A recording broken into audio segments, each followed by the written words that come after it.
Pengakuan mengejutkan pelaku mutilasi Samarinda, korban sempat melawan dan minta maaf.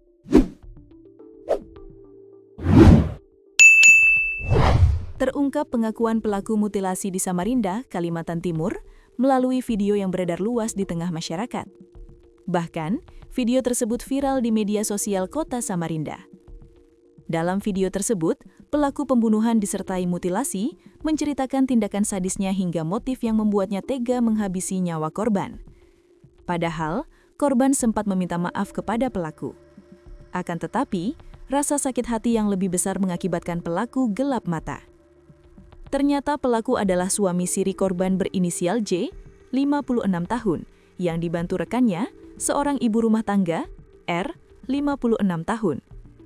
J sakit hati kepada istri sirinya karena difitnah mempunyai hubungan terlarang dengan R. Sehingga, keduanya merencanakan pembunuhan itu. Bahkan, sampai menyurvei tempat yang akan digunakan untuk membuang potongan tubuh korban.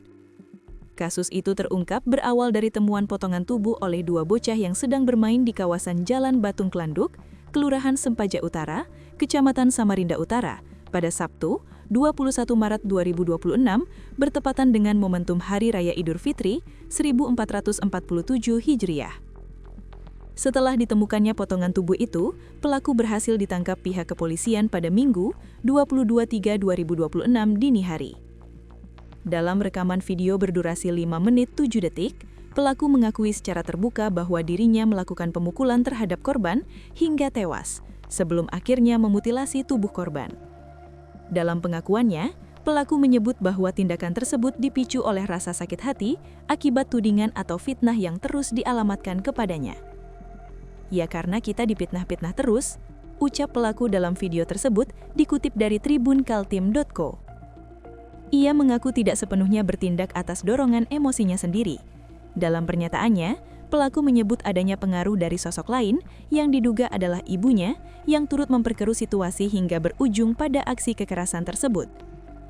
Pelaku menceritakan, sebelum kejadian pembunuhan, sempat terjadi percakapan yang memancing emosi. Ia menyebut ada dorongan dan tekanan yang membuatnya akhirnya melakukan tindakan pemukulan terhadap korban menggunakan kayu atau balok. "Aku yang mukul, sampai mati," katanya. Dalam video itu juga terungkap bahwa korban sempat melakukan perlawanan dan bahkan meminta maaf, namun hal tersebut tidak menghentikan aksi pelaku. "Dia sempat minta maaf, tapi tetap saya pukul sampai mati," lanjutnya.